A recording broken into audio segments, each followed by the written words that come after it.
Hello. So now we're going to graph this equation, this absolute value equation.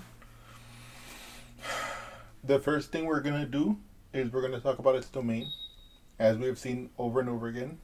From a strictly mathematical perspective, if you have an absolute value equation like this, the domain is from negative infinity to infinity, okay? And we recall that that's because the absolute value can be taken for any number, and since you can calculate any number minus 1/3, then and that's going to give you a number, and then you can take the absolute value of that number. There's no restriction, okay? Later on, we're going to see examples where there could be restrictions, when there's square roots, when there's functions where there's a variable in the bottom that might turn to 0, right? We cannot ever have the denominator being 0. In other situations like that, in this case, that's not the case, okay? So now, the domain of this one is negative infinity to infinity. Of course, in our list, logically, our next question is what is the range? What are the possible y's? What are the values of y that this equation takes on? We're going to look at that after we've looked at the corner point. I'm going to recall our rule with respect to finding the corner point, and then we're going to find it together, okay? So we recall that an absolute value function written in this form has this as the corner point, and if a is positive, it opens up, and if a is negative, it opens down, okay? So here we can see that this is in that form, with a equals 1/2, with h 1/3, and with k is a plus 2. Okay, so we can already find our corner point, okay? X minus 1/3 means that the x coordinate of the corner point is 1/3. Plus 2 means that the y coordinate is 2, like this, okay? And so, and also, now notice something else. I want you to notice if you can see something different. Okay, so let us go into a waiting period. You have 5 seconds to figure out what is different. 4, 3, 2, 1. Poof. Time's gone.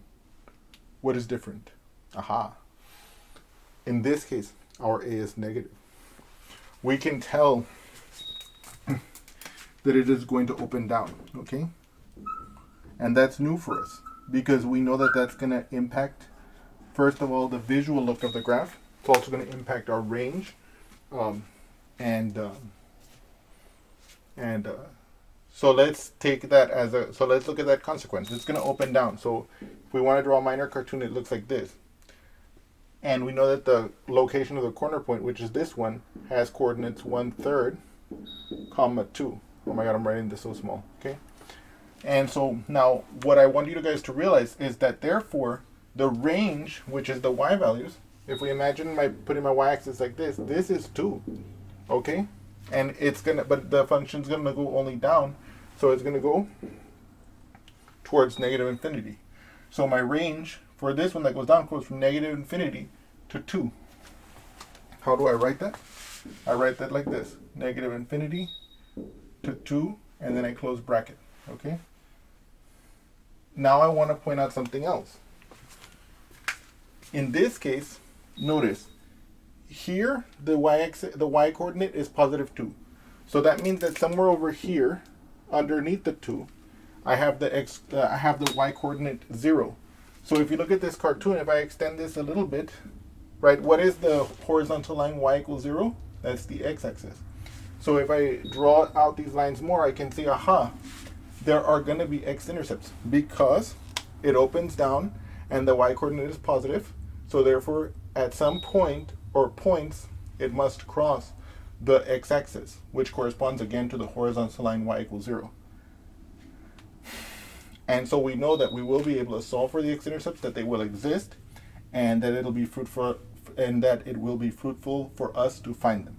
Okay, now before we get too far ahead, I want to again remind you how we would have found the vertex our old way. I want to re-verify the y coordinate. Again, I'm doing this not because we have to. Here, if we wanted to, we could just trudge through to the graph. But I want to recap these techniques so that we don't forget about them. Okay? Okay, let's do that. Or actually, guys, I realized that we've done several examples. I know you guys know how to find the x-coordinate of the vertex in the case that it does not look like this. And so we're just going to move straight into the finding the x-intercepts, the y-intercept. Then we're going to graph it, okay? And yes.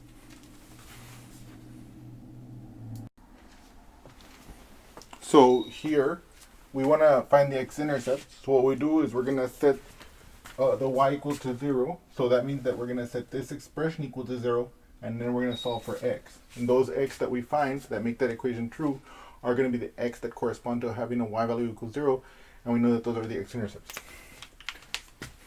So here I have negative 1/2 absolute value of x minus 1/3 plus 2, okay, equals 0. The first thing I need to do if I want to get this absolute value term by itself is I have to move this 2 to the other side. Since here it's being plus 2, I can subtract 2 to the other side. Oops. I believe I have just performed an error. Yes. Minus 2, minus 2. Okay.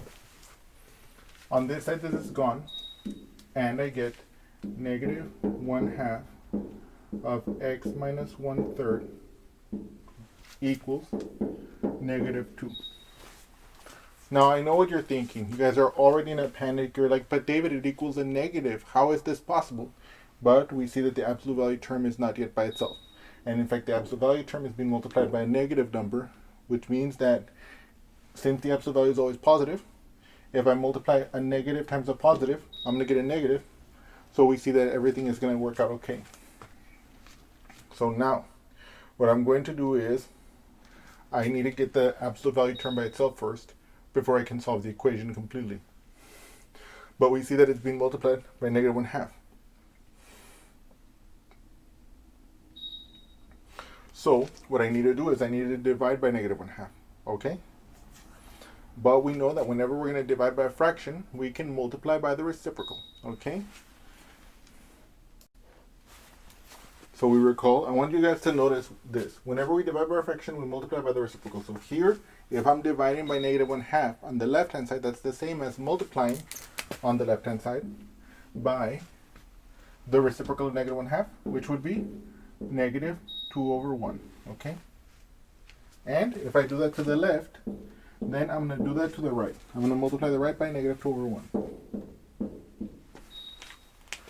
Now, on the left-hand side, you can see that I'm going to have a negative times a negative, which will be positive.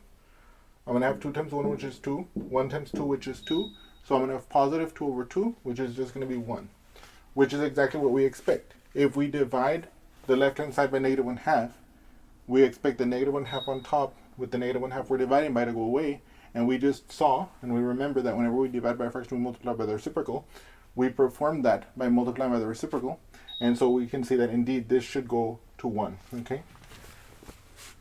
And so we get x minus 1/3 equals, here I have negative 2 times negative 2 over 1.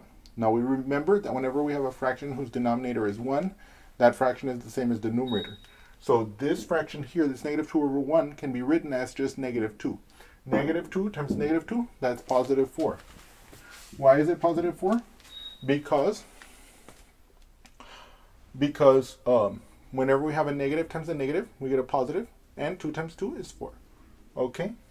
Okay, now, once we're here, we can actually solve the equation, okay? I'm going to clean this up a little bit so we can do that with more room.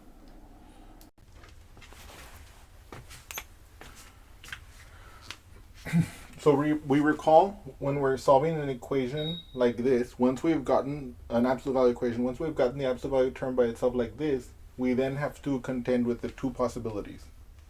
If the inside expression, let's say x minus 1/3, if that expression is already positive, then we can just pull it out of the absolute value unchanged, right? And we just set it equal to 4. Right? Now, if, so either that's the case, or the inside expression of the absolute value is negative, in which case, how do we take it out of the absolute value? By taking its opposite. And we set that equal to whatever on the other side, whatever is on the other side. Now, where does that come from? Again, I want to recall that the analytic definition of the absolute value is either the value of the argument of the function itself, if that argument is positive or 0, or the opposite of the argument if that argument is negative. Okay? Okay? So now we're going to solve these equations. Here on the left-hand side, I just add 1/3. I add 1/3. And I can say that x is equal to 4 and 1/3. Because remember, okay, so now here I want to make a brief point here. Now, I can already hear the complaints coming. David, is that valid? Yes, it's valid. Because what a mixed number actually means, whenever I write something like 4 and 1/3, a mixed number, right, that's your whole part, and that's your fractional part. But the meaning of the mixed number is that it's actually 4 plus 1/3, okay? And then what we can do is we can actually combine these if we look at it like this, and we'll get, this can be written as 4/1 plus 1/3. Then I can make them both with a denominator of 3, which will be 4/1 times 3/3 plus 1/3. Why did I pick 3/3? First of all, I picked a fraction with the same numerator and denominator because such a fraction will equal to 1, and 1 times anything will give you the same number. And so in other words, these fractions, when I multiply them, will give me a fraction that equals 4/1, but which has a denominator, which I want, which is 3, so I can combine them. So here, I get 12/3, right? Because 4 times 3 is 12, 1 times 3 is 3, plus 1/3. And what is that? That's 13/3. Because once I have the fractions with the same denominator, I just combine the numerators by adding, and I keep the denominator. So I can see that this is actually 13/3. Now, you might realize that's the same thing you would have gotten if you would have said, okay, 3 times 4 is 12, 12 plus 1 is 13, and that's equal to 13/3, okay? So I'm going to write it both ways, even though it's the same value, just so that over here in the intercepts part, I'm going to write it as 13/3, okay? 0. The reason why I'm going to write it like this here is because it looks nicer like this here. But I'm going to save this understanding because that's where we're going to graph it on the graph paper, okay? So let me just make a note of that here. Right.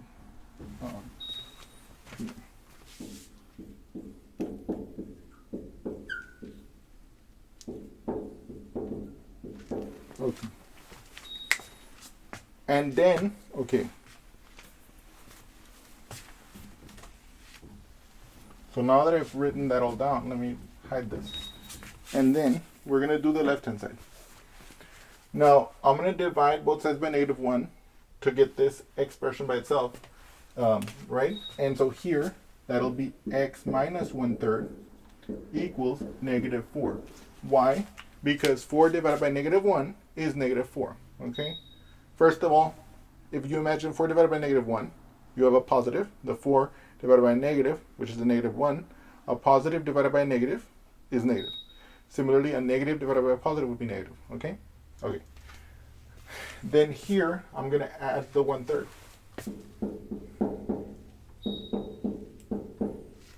So I'm going to get x equals to -4 plus 1/3, whatever that'll be. So now here, okay, there's lots of little different ways you could do it. It all depends on how you want to do it. I'm just going to do it like this. -4 plus 1/3. The first thing I'm going to do is I'm going to rewrite this as a fraction, which is -4/1 plus, I'm going to leave a space here, for a fraction that I'm going to use to multiply it to get the same denominator, and then plus 1/3. Now, what fraction do I have to multiply times 4 over 1 so that you can get a denominator of 3? Well, I know if I have a 3 here, 3 times 1 will be 3. So my choice is made for me. It's 3 over 3. You can see here that this will be negative 12 over 3 plus 1/3, right? Notice I brought this calculation down here, okay? Now, negative 12 and negative 12 thirds plus 1/3, that's the same thing as negative 11 thirds. Okay? So this equals to negative 11 thirds. Okay? Yes.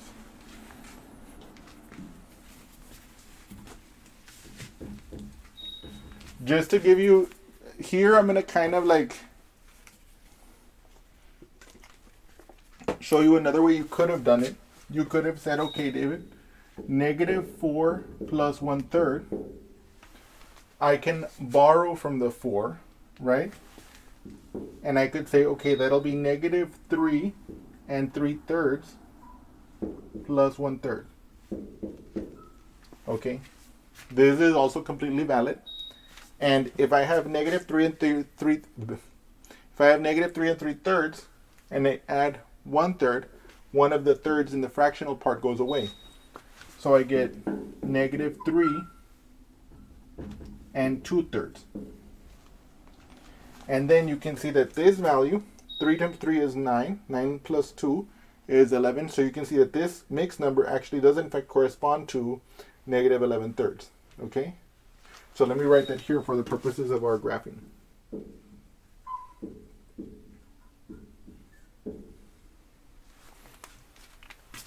But over here, I'm going to write it as negative 11 thirds over 0. So you could either write the x-intercepts like this if you wanted, or like that. See, so this is kind of like, I know that that part's confusing, but I want to, yeah. So like, just to clarify, so yes, I know that you can, so what I'm trying to say is this. You can write the x-intercepts like this. You can write the x-intercepts like this. But I saved these because it'll be easy to see them on the graph paper, like written like this. But I usually like to write the fractions like this because they're more compact.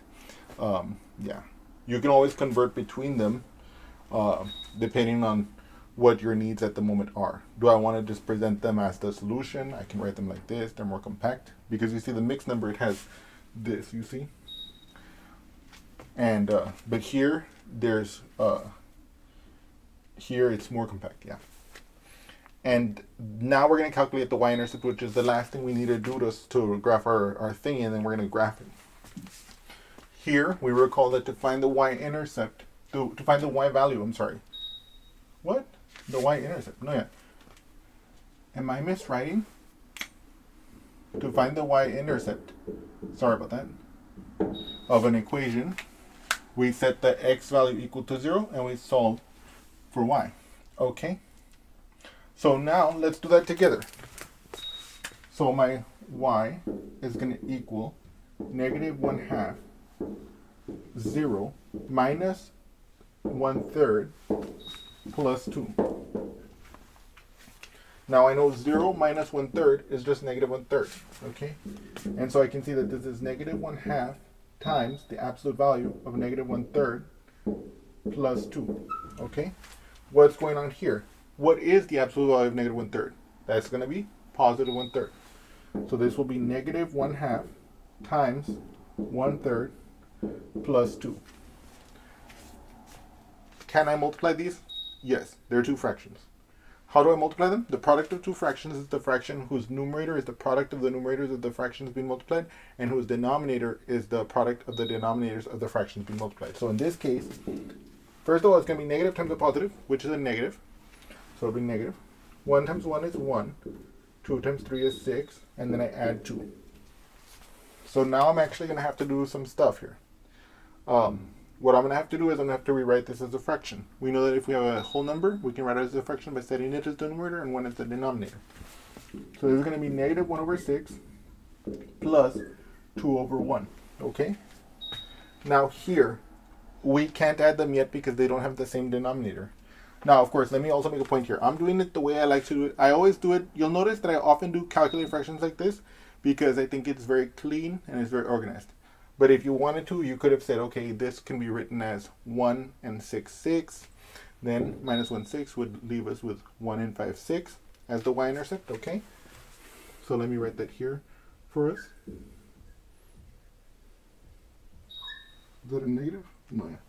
So we could look at this as 1 and 5, 6, doing it with the borrowing technique like I mentioned earlier. Or, as we're going to see here, we can do it like this. What is necessary for us to add it this way? Well, I have to get the same denominator. So what I'm going to do here is I'm going to say, okay, I'm going to multiply the bottom and the top by 6. Why? Because I know that here my denominator is 1. So I just multiply it by the denominator of the other fraction. That way they'll be the same. So I get negative 1 over 6 plus 12 over 6. Negative 1 plus 12, that's positive 11 over 6, okay? And if you look at what I wrote over there, 1 and 5, 6, 6 times 1 would be 6, plus 5 is 11. So you can see that that's the same thing. So that's the y-intercept. Let me write that down here.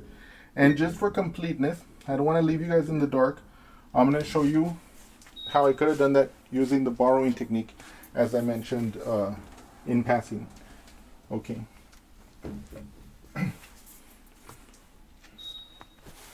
So here, okay, if I have negative 1 over 6 and I'm adding 2, what I can do is I can take away 1 from the 2. So I can write it as 1, because if I take away 1 from 2, I'm left with 1, okay? And that 1 that I took away, I rewrite it as a fraction. How can I write 1 as a fraction? By setting the numerator and denominator equal to the same number. But in this case, what number I want it to be? I want it to be 6. So it'll be 1 and 6 over 6. Okay? See, because now this fraction, 6 over 6 equals 1. 1 plus 1 is 2. So these represent the same quantities. If I do negative 1 over 6 plus that this only affects the fractional part. What's 6 minus 1? 5. So that's how I got the 1 and 5, 6. Okay? I didn't want to leave you guys in the dark there, even though I had said it just in passing. And now we're prepared to graph this, and we're going to do that immediately. Yes.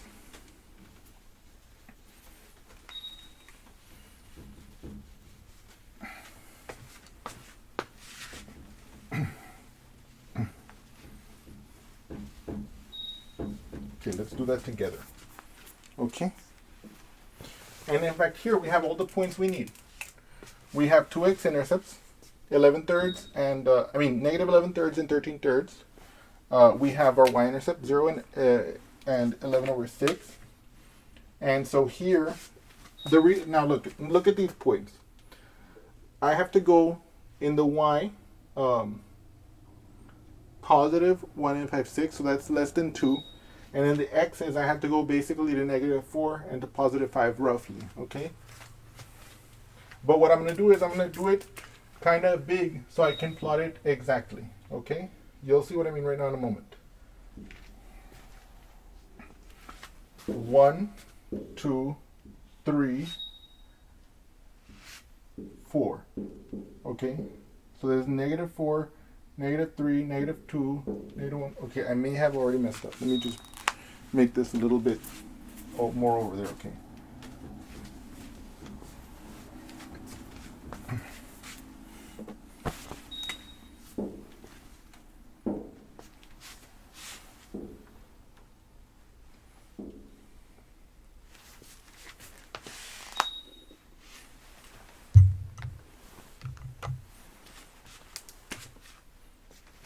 So 1, 2, 3, 4. Okay. So here I'm looking for my negative 3 and 2/3. So it's going to be negative 1, negative 2, negative 3, 1/3, 2/3, negative, and 1/3, 2/3, 3/3. That would be the negative 4. You see that? So negative 2/3 would be right here, and I put the 0 there. So what I want you to observe there is how I'm being very careful about how I draw it. So I draw it just perfectly. Now what about the 4 and 1/3? That'll be 1, 2, 3, 4. And let's say over here, I have 5. This is 4. What's 4 and 1/3? It's right here, right? If I slice it, notice I'm slicing it into 3 pieces, just like it was a cake. Okay, that's 4 and 1/3 and 0. So I just plotted my x-intercepts. What about my y-intercept? 0 and 1 and 5/6. So it'll be 1, 2, you see? But watch this. 1, I'm going to slice it into 6 pieces. So it's going to be 1, 2, 3, 4, 5. And of course, 6 over 6 would correspond to the next number. So 1 and 5/6 would be right here. I mean, yes, this is actually my intercept. And so now I'm prepared to draw the curve that actually corresponds to this graph. Let me see if I can do that nicely with my ruler here. Okay, let's see if this is possible. Oh no, I might have drawn it even too big for that.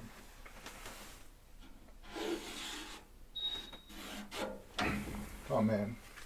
At least it's a better attempt, I guess.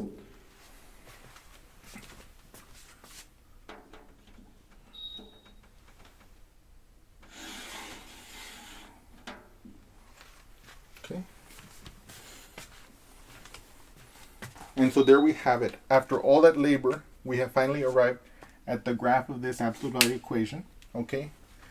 And what I want to point out to you here is that the maximum always occurs at the corner point if it opens down. Vice versa, the minimum always occurs at the corner point if it opens up.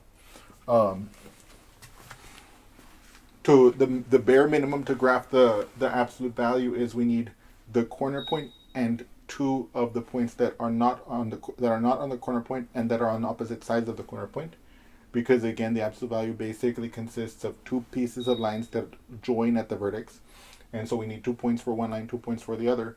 If we let one of those points be the vertex, then we just need 3 points. 1 on one side of the vertex, and 1 on the other side of the vertex. And also I wanted you to notice how I was able to graph the fractions on the graph paper. And that's why it's nice to have it like this if you want. Okay. And of